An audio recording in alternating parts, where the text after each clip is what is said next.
Si Dracula, inappoint mo bilang tagapagbantay ng blood bank ng bayan. Wow, Mr. President. Kailan sa kasaysayan ng bayan natin nangyari ang ganitong pagkakataon?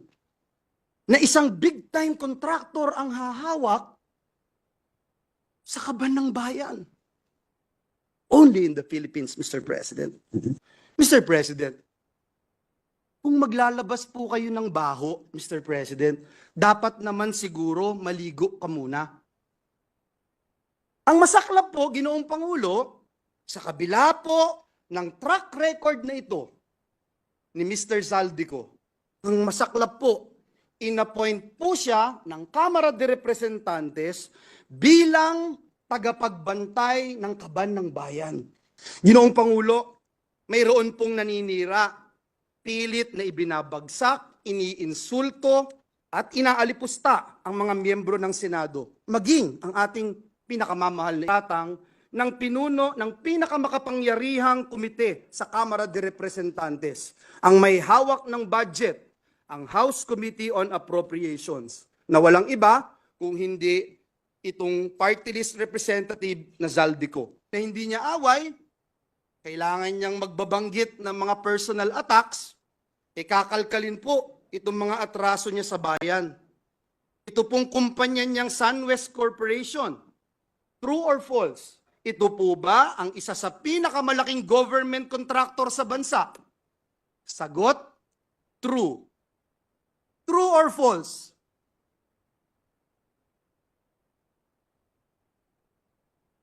Ang korporasyon po ba niyang SunWest Corporation ay kasama dito sa kontrobersyal na Farmally case dito na inimbestigahan sa Senado na kasuhan ng Senado? The answer is true. Kasama din po ba ang kumpanya niya dito po sa kontrobersyal na DepEd laptop scam? Ang sagot po, true. Pinakakasuhan din po ng Senado ang kumpanyang ito.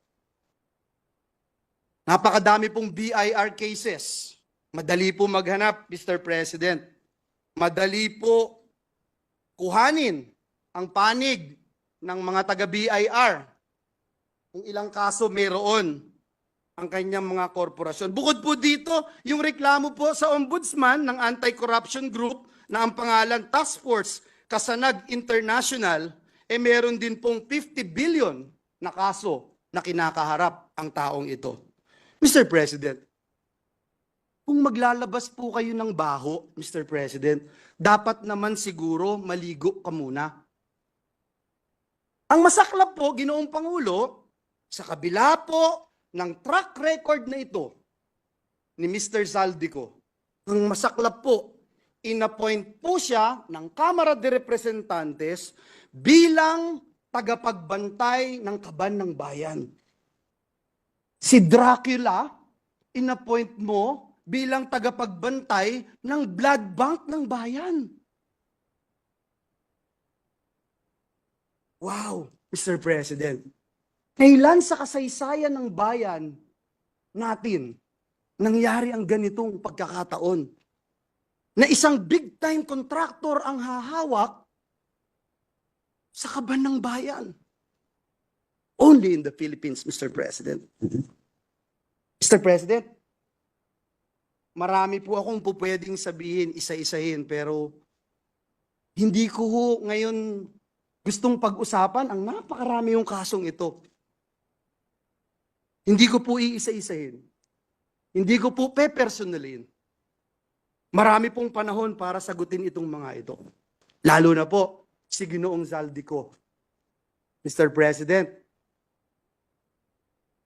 kung ayaw niya pong maniwala sa akin, i-quote ko na lang po yung sinabi ni Speaker Martin Romualdez, "Don't throw stones if you live in a glass house."